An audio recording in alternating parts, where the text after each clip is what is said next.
നിങ്ങൾ കടുത്ത ആങ്സൈറ്റി ഉള്ള ആളുകളാണോ അഥവാ അകാരണമായ ഭയം കൊണ്ട് നിങ്ങൾ ബുദ്ധിമുട്ടുന്നവരാണോ എങ്കിൽ തീർച്ചയായിട്ടും സ്കിപ്പ് ചെയ്യാതെ ഈ വീഡിയോ മുഴുവനായിട്ട് കാണേണ്ടതാണ്. 3 ടെക്നിക്സിനെ കുറിച്ചാണ് ഇപ്പോൾ നിങ്ങളോട് പറയാൻ പോകുന്നത്. ഒന്നാമത്തത് 5, 4, 3, 2, 1 ഗ്രൗണ്ടിങ് ടെക്നിക്സ്. ഇവിടെ നിങ്ങൾ ചെയ്യേണ്ടത് ഇങ്ങനെ നിങ്ങൾ വിഷമിച്ചിരിക്കുന്ന സമയത്ത് ചുറ്റുപാടും കാണുന്ന 5 വസ്തുക്കളെ പേരോർത്ത് വെക്കുക. രണ്ടാമതായിട്ട് നിങ്ങൾക്ക് ടച്ച് ചെയ്യാൻ പറ്റുന്ന തൊടാൻ പറ്റുന്ന 4 വസ്തുക്കൾ നിങ്ങൾ കണ്ടെത്തുക. ചിലപ്പോൾ നിങ്ങളുടെ ഷർട്ടിൻ്റെ ബട്ടൺ അല്ലെങ്കിൽ വാച്ച്, വള എന്തുമാവാം. മൂന്നാമതായിട്ട് നിങ്ങളൊന്ന് കണ്ണടച്ച് ചുറ്റുപാടുന്ന് കേൾക്കുന്ന 3 വ്യത്യസ്ത തരം ശബ്ദങ്ങളെക്കുറിച്ച് നിങ്ങൾ ഓർത്തെടുക്കുക. നാലാമതായിട്ട് നിങ്ങൾ 2 ഗന്ധം, 2 മണങ്ങൾ നിങ്ങൾ തിരിച്ചറിയുക. അവസാനമായിട്ട് നിങ്ങളുടെ നാക്കിൽ ഇപ്പോഴുള്ള രുചി എന്താണ് എന്ന് തിരിച്ചറിയുക. ഇപ്പോൾ നിങ്ങളുടെ മനസ്സ് മാറുന്നില്ലെങ്കിൽ രണ്ടാമത്തെ ടെക്നിക്സിലേക്ക് കടക്കാം. രണ്ടാമത്തെ ടെക്നിക്സ് ബോക്സ് ബ്രീത്തിങ് എന്നാണ്. അതായത് ഒരു ബോക്സ് പോലെ 4 വശമാണ് ഇതിന്.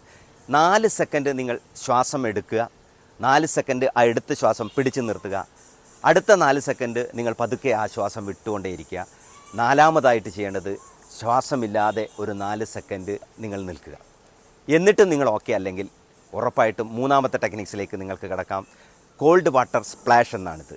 അതായത് നിങ്ങളുടെ കയ്യിൽ തണുത്ത വെള്ളമുണ്ടെങ്കിൽ ആ തണുത്ത വെള്ളം കൊണ്ട് മുഖവും ചെവിയും ഒക്കെ നന്നായിട്ട് നനയ്ക്കുക. അപ്പോൾ നിങ്ങളുടെ നെർവസ് സിസ്റ്റം എനർജൈസ് ചെയ്യുകയും നിങ്ങളുടെ പുതിയ ചിന്തയുണ്ടാകുകയും നിങ്ങൾ സന്തോഷം വരികയും ചെയ്യും.